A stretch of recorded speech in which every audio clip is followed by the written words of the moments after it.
Did someone steal Jesus's body? And I think that what you find in class is that if they admit the tomb was empty, they come up with reasons. They've got to come up with reasons. I mean, if they're not going to say that Jesus actually rose from the dead and appeared to the disciples, then why was the tomb empty? All right?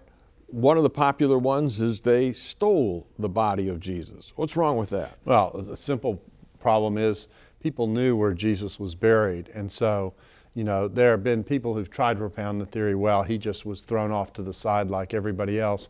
But then the empty tomb argument doesn't make any sense in the population of Jerusalem in which it was originally made. So Jesus obviously went through a burial of some kind. They would have known where the location was. All they would have needed to have done is to go to that location and find the body. The claim that it was stolen has to get over the hurdle of the guards. It has to deal with who stole it and where did they take it and why would they do it.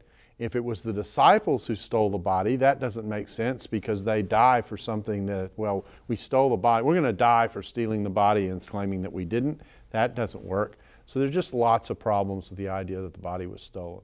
All right, you've been on all of these ABC, NBC, CBS specials on Jesus, and not too long ago we did the Talpiot tomb thing, Jesus' family tomb, which, you know, Jesus was supposed to be buried in that tomb, and what that tells me is they're still looking for the body. It does, and just an aside on the Talpiot tomb, Jesus can't be buried in a family tomb because Jewish law prohibited someone who had died as a felon from being buried in a family tomb. That's the one restriction in the burial. So Jesus had an honorable burial in the sense that he had a place that he was laid to rest. He wasn't just cast to the side. But in one sense it was dishonorable because he wasn't allowed to be buried with his family like most people would have been buried. Yeah, but I mean, just the overall thing, they're still looking for it in our day. Yeah, exactly. Oh yeah, they can keep looking.